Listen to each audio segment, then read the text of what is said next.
জুলাই গণ অভ্যুত্থানে ক্ষমতাচ্যুত প্রধানমন্ত্রী শেখ হাসিনা সহ ১২ জনের বিরুদ্ধে রেড নোটিশ জারির জন্য আন্তর্জাতিক পুলিশ সংস্থা ইন্টারপোলের কাছে আবেদন করা হয়েছে।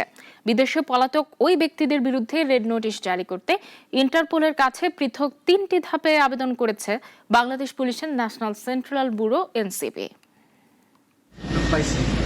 ছাত্র জনতার আন্দোলনের মুখে গত বছরের ৫ আগস্ট শেখ হাসিনা ভারতে পালিয়ে যান।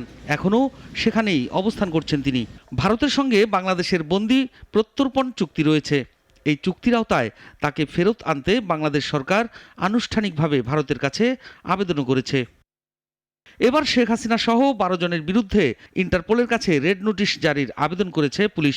পলাতক এসব ব্যক্তিকে দেশে ফিরিয়ে আনতে ৩ দফায় এই আবেদন করেছে বাংলাদেশ পুলিশের ন্যাশনাল সেন্ট্রাল ব্যুরো এনসিবি।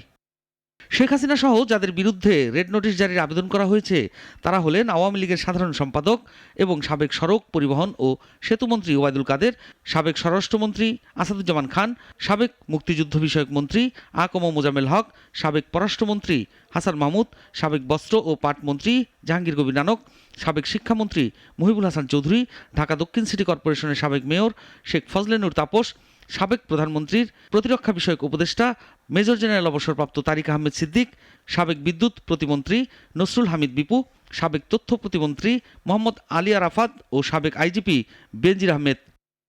আদালত, রাষ্ট্রপক্ষ ও তদন্ত সংস্থার সুপারিশের ভিত্তিতে এই আবেদন করে এনসিবি। এর মধ্যে বেনজিরের বিরুদ্ধে আর্থিক অপরাধের অভিযোগ তুলে ধরা হয়েছে। শেখ হাসিনা সহ বাকিদের বিরুদ্ধে মানবতা বিরোধী অপরাধে জড়িত থাকার প্রমাণাদি সংযুক্ত করে আবেদনে উল্লেখ করা হয়। সাইফুল শাহিন, নাগরিক, ঢাকা।